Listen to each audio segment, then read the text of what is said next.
فبأي آلاء ربكما تكذبان.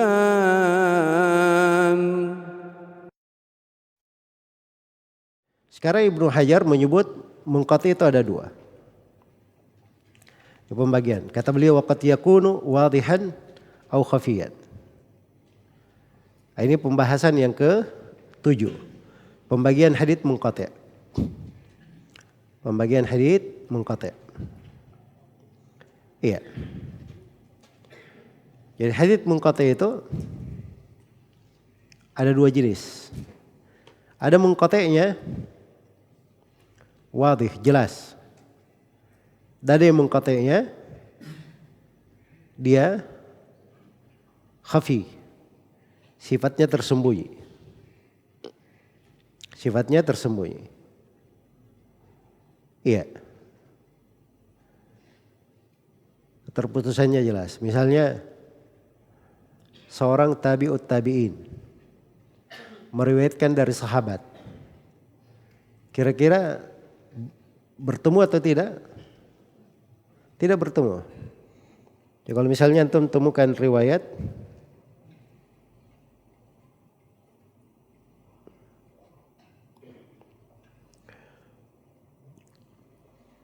ada misalnya riwayat Imam Malik rahimahullah meriwayatkan dari Abu Hurairah.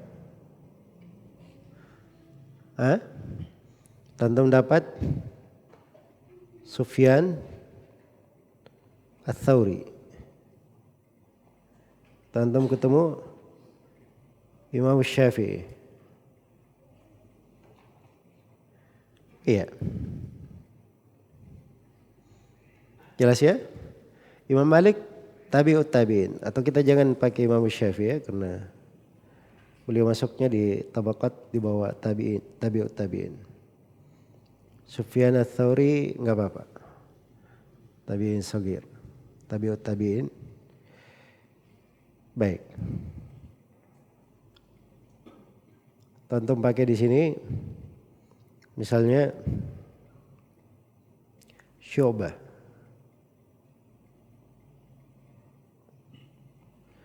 Ya, ini 3 orang ya. Imam Malik meriwayatkan dari sahabat, tapi dengan perantara tabi'in. Seperti Malik dari Nafi dari Ibnu Umar, ya kan? Jadi ada perantaranya. Sama Syu'bah dari Qatadah dari Anas bin Malik. Iya. Jadi ada riwayatnya dari Anas bin Malik tapi dengan perantara Qatadah. Jelas ya? Dengan perantara Qatadah. Baik. Kalau begitu sekarang kita lihat 2 orang ini. Dia ini kalau datang Imam Malik rahimahullah, beliau langsung meriwayatkan dari Abu Hurairah, berarti ini terputus. Kalau datang Syu'bah meriwayatkan dari Abu Hurairah, maka ini pasti apa? Terputus. Ini keterputusannya disebut wadih, jelas. Sebut jelas. Ya, karena dari sudut tanggal lahir sudah kelihatan wafatnya. Ya, itu akan ada puluhan tahun masa antara sahabat dan tabi'ut tabi'in ini. Baik. Ini jelas. Iya. Ini keterputusan jelas. Atau rawi dia satu masa tapi dimaklumi dia tidak ketemu, jauh jaraknya. Jauh jaraknya. Misalnya tadi ini contoh jelas ini maksudnya saya kasih contoh semua orang bisa paham ya. Karena sangat jelasnya begitu keterputusan. Tapi kalau saya beri contoh misalnya seperti tadi, kita ambil Qatadah meriwayatkan dari siapa? Abu Hurairah. Abu Hurairah itu tinggalnya di Madinah. Qatadah tinggalnya di mana? Di Basrah. Iya. Walaupun beliau tabi'in ketemu dengan Anas bin Malik, tapi ini jelas keterputusan. Qatadah tidak berjumpa dengan siapa? Dengan Abu Hurairah. Jelas ya? Baik. Nah, sekarang muncul pertanyaan, dari mana kita tahu terputus? Nah, disinilah Ibnu Hajar berkata, wa min thamma uhtija ila tarikh. Sebentar, dikatakan fal awwalu yudraku bi adamit talaqi. Yang pertama yang wadih itu, yang jelas-jelas itu diketahui dengan cara dia tidak berjumpa. Dengan bentuk dia tidak berjumpa. Wa min thamma uhtija ila tarikh. Karena itulah diperlukan kepada tarikh. Diperlukan kepada tarikh ar-ruwat. Jadi itu urusannya tarikh ya. Iya. Itu kaitannya dengan masalah sejarah. Baik. Sekarang misalnya kalau kita ingin lihat di tarikh ru'at, di tarikh rawi, itu mudah antum bisa tahu. Iya. Baik, saya kasih gambaran ringkas ya mengenal tarikh. Jadi sekarang Umar bin Khattab radhiyallahu taala anhu. Umar bin Khattab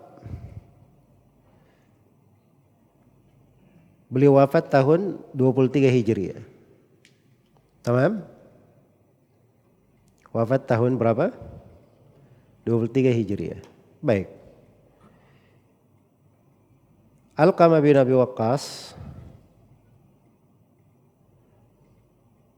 Ya.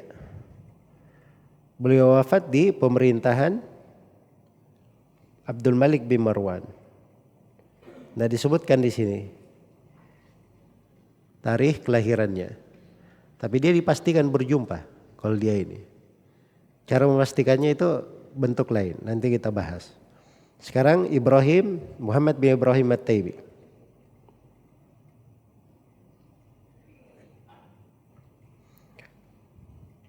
Beliau wafat pada tahun 120 Hijriah. Jadi jarak antara dia dan Umar berapa? Ada lebih 90 tahun. 97 tahun. Jelas sampai sini? Baik. Dan itu kemungkinan besarnya, bahkan mungkin bisa dipastikan tidak berjumpa. Itu satu sudut dilihat dari tarikhnya. Wafatnya, lahirnya, itu satu. Kemudian kadang dilihat dari guru-gurunya. Ini tidak lengkap di sini ya. Biasanya kalau kita buka buku-buku rawi, kita akan lihat guru-gurunya siapa. Dia berguru di mana. Jelas ya? Sama apalagi kalau kita buka Yahya bin Sa'id. Yahya bin Sa'id ini lebih tidak memungkinkan lagi.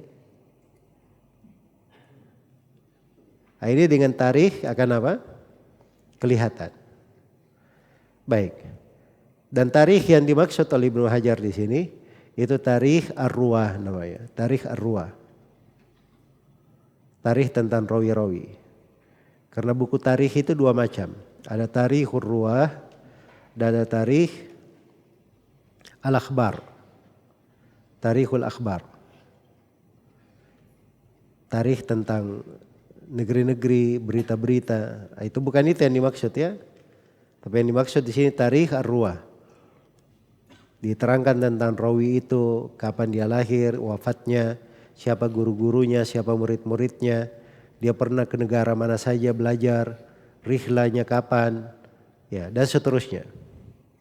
Itu tarikhur ruwah namanya. Baik. Iya. Jadi dengan tarikh ini akan nampak nanti banyak hal. Karena itu ada sekelompok kaum yang mengaku macam-macam, berjumpa dengan rawi dan seterusnya, tapi kelihatan bahwa dia adalah seorang yang dusta. Seperti ada rawi yang bernama Ratanul Hindi.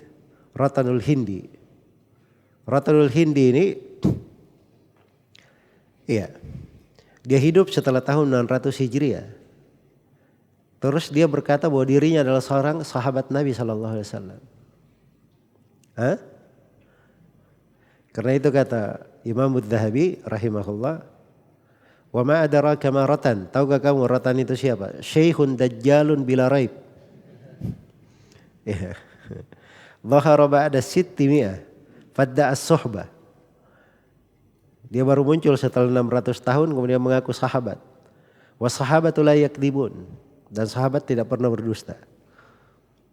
Wa hadza jari'un 'ala Allahi wa rasuli. Dan ini orang lancang terhadap Allah dan Rasulnya. Jadi ada orang-orang yang tersingkap dengan tarikh kedustaannya. Itu fungsinya ya, mengenal tarikh. Baik, kemudian kata beliau rahimahullah,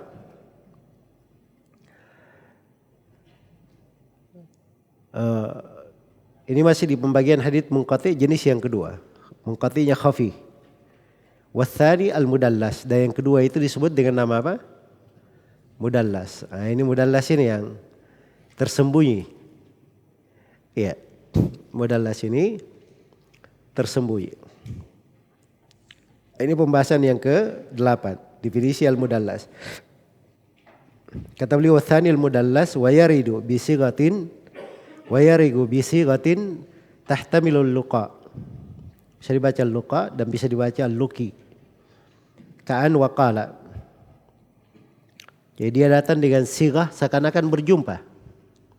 Seakan-akan bertemu. Dia memakai an wa qala. Jelas ya, itu tersembunyi. An fulan, qala fulan. Ya seakan-akan dia berjumpa tapi sebenarnya tidak berjumpa. Sebenarnya tidak berjumpa.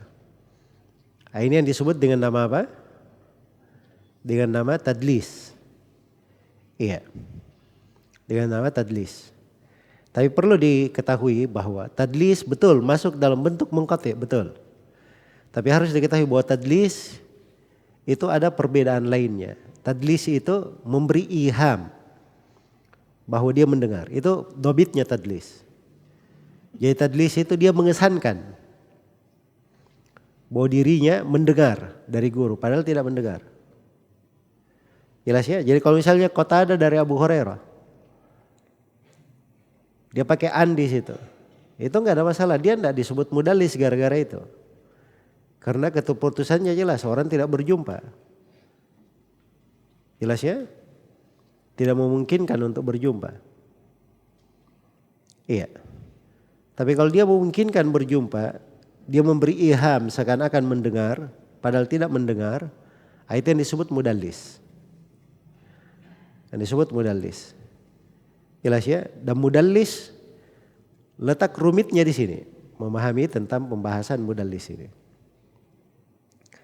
Letak rumitnya.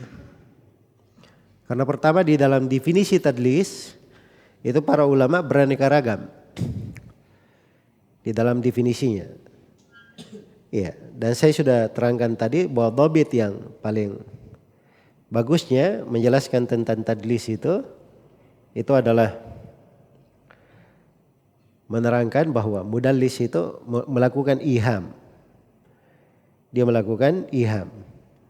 Memberikan sesuatu kesan seakan-akan dia mendengar. Padahal sebenarnya tidak mendengar. Itulah yang disebut dengan apa? Disebut dengan al-mudallis. Baik. Makanya para ulama itu karena tadlis ini agak rumit, mereka juga berbeda-beda di dalam menentukan riwayat mudallis itu. Riwayat mudallis. Dan di sini Ibnu Hajar tidak banyak merinci ya, dan kita juga sulit untuk menerangkan detail pembahasan tadlis ini. Sebab ini bukan pembahasan di pemula. Ini tingkat menengah, kalau mau dirinci lebih banyak. Ya sekarang itu yang paling penting di tingkatan ini kita mengenal mustalahat, istilah-istilah apa maksudnya.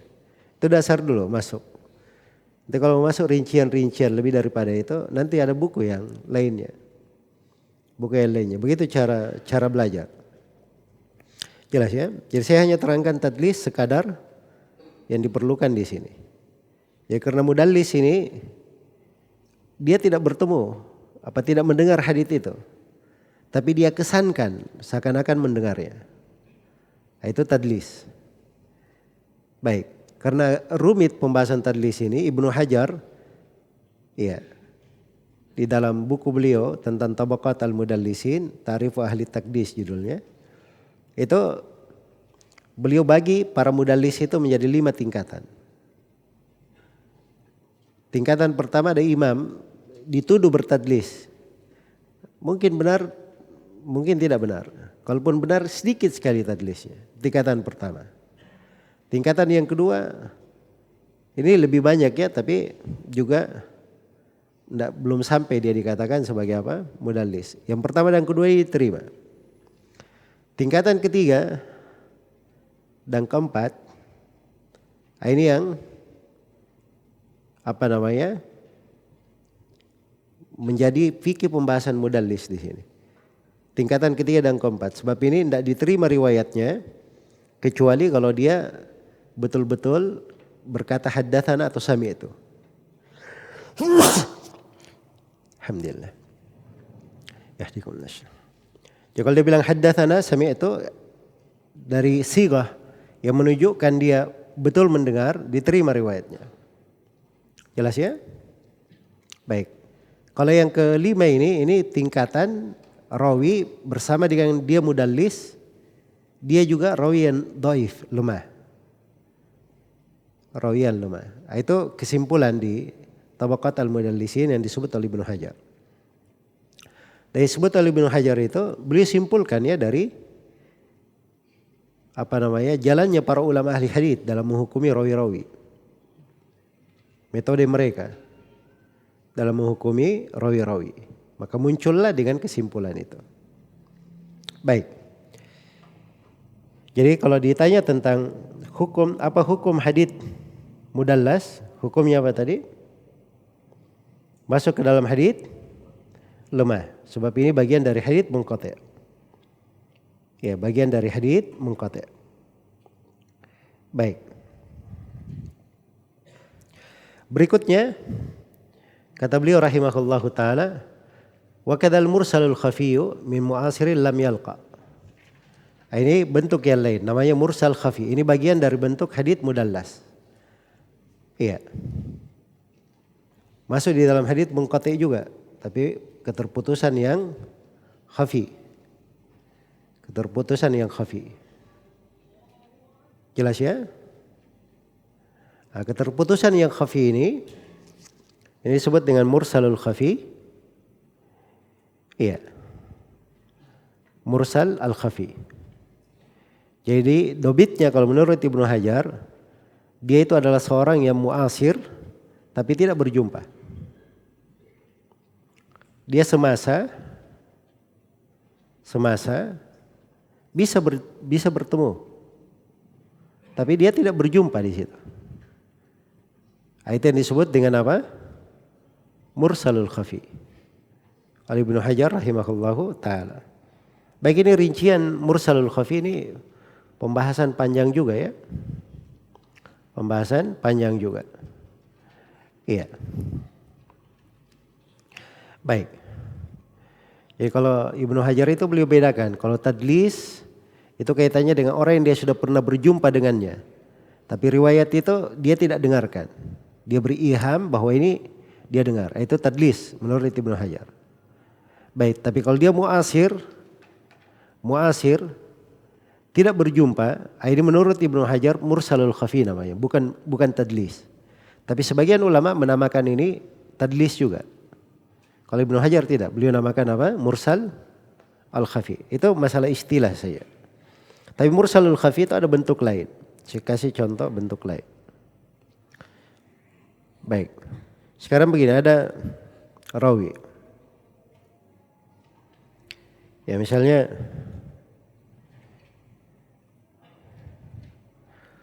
ada 2 jalur ya.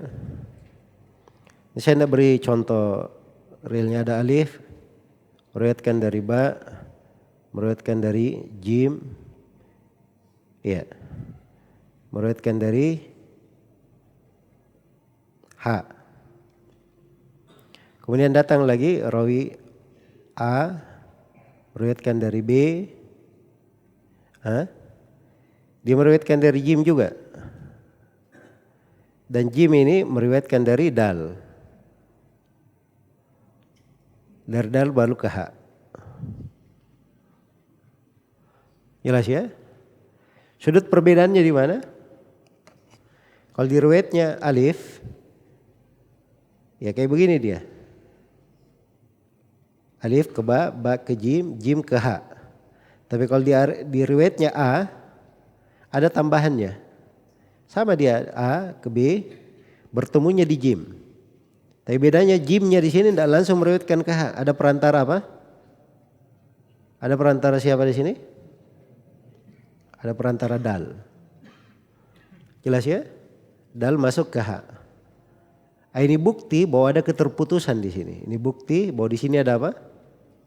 Keterputusan. Buktinya apa? Di riwayatnya A ada perantara apa? Dal. Maka ini tidak disebut. Ini masuk dalam jenis mursalul khafi sebenarnya. Kalau mau contoh mursalul khafi yang paling gampang ya ini contohnya. Begitu. Tapi kalau masuk di definisi Ibnu Hajar di sini, ini letak silam pendapat. Banyak masalah di sini. Ya tapi antum ambil saja dulu yang disebut oleh Al-Hafidz Ibnu Hajar rahimahullahu taala di sini. Baik. Ya saya tidak ingin di awal pembahasan antum karena saya terangkan terlalu banyak akhirnya jadi pusing. Ya. Yang penting sekarang ini di pertemuan awal antum kenal istilah-istilah. Kenal istilah-istilah. Ya setelah buku ini ada buku lagi di atasnya. Kita akan baca Ikhtisar Ulumul Hadits karya Ibnu Katsir. Iya. Itu dia ringkasan untuk Ulumul Hadits. Setelah itu ada Tadribur Rawi. Syarah Taisir karya Imam Nawawi. Itu lebih cakep lagi, lebih luas. Jelas ya? Setelah itu baru kita baca di Ulumul Hadits Ibnu Salah. Atau baca di Alfiyah Al-Iraqi. Dan semisal dengannya. Begitu cara umumnya untuk belajar ilmu mustalah. Cara manhajinya. Secara ta'asili. Iya, baik. Ya sekarang antum sudah kenal istilah-istilah, bentuk-bentuknya, itu akan mudah nanti. Begitu naik ke buku berikutnya akan lebih gampang untuk apa? Lebih gampang untuk memahami. Baik. Selesai sekarang terkait dengan masalah keterputusan. Setelah itu Ibnu Hajar rahimahullah menjelaskan tentang at-ta'an fir rawi. Ini pembahasan kita yang ke-10, definisi dan pembagian at-ta'an. Baik.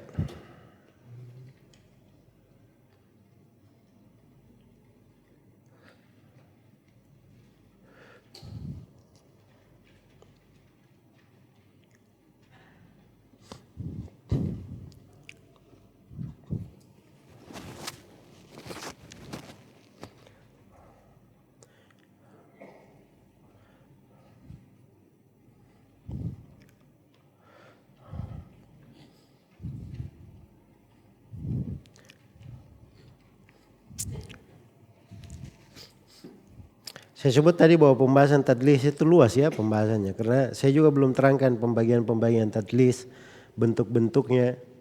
Ya, apa sebab-sebab yang menyebabkan rawi itu melakukan tadlis, bagaimana cara mengetahuinya. Ya dan seterusnya. Itu semuanya pembahasan panjang ya. Dan kadang sebagian dari pembahasan itu ada buku tersendiri yang menjelaskannya. Baik, sekarang beliau berbicara tentang at-ta'an. At-ta'an itu yaitu masdar ya dari kata ta'ana yat'anu, ta'nan wa ta'nanan, begitu di masdarnya. Ya. Ta'an itu artinya dia berucap sesuatu yang menjelekkan orang, mencela orang. Itu ta'an namanya. Jadi kalau dikatakan fulan ta'anun artinya dia ini senang membicarakan orang lain, menjelekkan orang lain. Makanya di hadits Ibnu Mas'ud riwayat Ahmad dan Tirmidzi, Nabi sallallahu alaihi wasallam bersabda, "Laisal mu'minu bit-ta'ani walal la'ani wala al-fahishil badhi." Ya, ta'an di situ selalu mencela orang. Baik. Jadi ta'an fir rawi itu ada ta'an pada rawi itu. Jadi para ulama itu berbicara tentang rawi itu menjelaskan ya hakikat rawi itu, jangan sampai ada yang keliru di dalam meriwayatkan hadits Nabi Shallallahu Alaihi Wasallam. Jadi bukan sebenarnya pembicaraan mereka menjelaskan rawi itu celaan terhadap rawi itu pada datnya, tapi sebenarnya mereka berbicara tentang itu untuk menjelaskan hakikat si rawi guna menjaga hadits Nabi Shallallahu Alaihi Wasallam. Itu disebut nasiha kalau bahasa ketulusan, kalau bahasa syar'inya. Baik. Iya. Jadi kata beliau, "Tsumma ta'nu imma yakuna likadhibir rawi aw tuhmatihi bidzalik aw fuhshi ghalatihi aw ghaflatihi aw fiskihi aw wahmihi aw mukhalafatihi aw jahalatihi aw bid'atihi." Iya. Aw su'i hifdhihi. Aw su'i hifdhihi. Ini ada berapa sebab semua ini? Ada 10. Iya. Ta'an itu kadang sebabnya karena si rawi berdusta. Ada kadzib. Kemudian yang kedua ada karena tuhmatihi bidzalik. Maksudnya muttaham bil kadzib. Itu bahasa lainnya, muttaham bil kadzib. Kemudian yang ketiga fuhshi ghalatihi. Al-fuhsh itu maksudnya kalau sesuatu dikatakan fahish itu di atas puncak yang buruknya. Jadi kalau dia keliru di atas puncak kekeliruan, selalu keliru begitu. Banyak sekali kelirunya. Au ghaflatihi, ghafla artinya dia sering lalai. Au fiskihi atau dia seorang fasik melakukan kefasikan. Au wahamihi, ada wahamnya. Ya. Sangkaannya yang kadang dia menyangka begini ternyata dia keliru. Au mukhalafatihi atau dia menyelisih rawi yang lebih kuat. Au jahalatihi atau karena dia tidak dikenal, majhul. Tidak ada yang memujinya, tidak ada yang menjarahnya. Au bid'atihi atau dia seorang pelaku bid'ah. Au su'i hifdhihi atau dia buruk hafalannya. Baik. Ini kelihatannya ta'an pada rawi di sini ada 10 sebab. Dari 10 sebab yang disebut oleh penulis ini terbagi 2 sebenarnya. Kalau diklasifikasikan lagi terbagi berapa?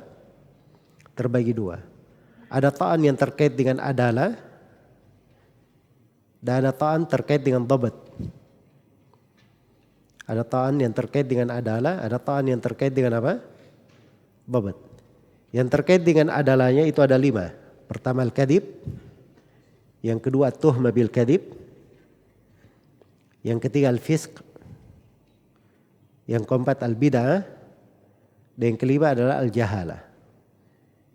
Nah ini 5 hal terkait dengan apa? Dengan adalah.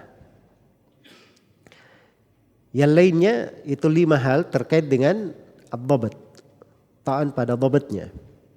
5 ini yang pertama fuhsyul ghalat, yang kedua al-ghaflah, yang ketiga mukhalafatus thiqat, yang keempat al-waham, dan yang kelima su'ul hifdhi.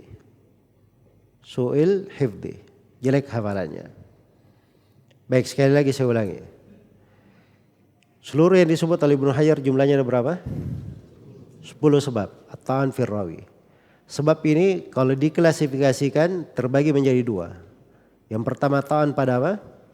Adalah, yang kedua ta'an pada ad-dhabt. Ta'an pada adalah ada berapa yang disebut oleh Ibnu Hajar? Ada 5. Yang pertama al-kadhib, yang kedua at-tuhmah bil kadhib, yang ketiga adalah al-fisq, yang keempat al-bid'ah, yang kelima al-jahalah. Baik. Sekarang yang kedua, at-ta'an terkait dengan dhabt. Ini juga ada 5 yang disebut oleh Ibnu Hajar. Yang pertama fuhsyul ghalat, yang kedua al-ghaflah, yang ketiga mukhalafatus thiqat, yang keempat al-waham, yang kelima su'ul hifdhi. Nah, ini 10 hal. Semuanya akan diterangkan satu persatu. Kita akan terangkan insyaallah setelah sholat zuhur nanti. Baik.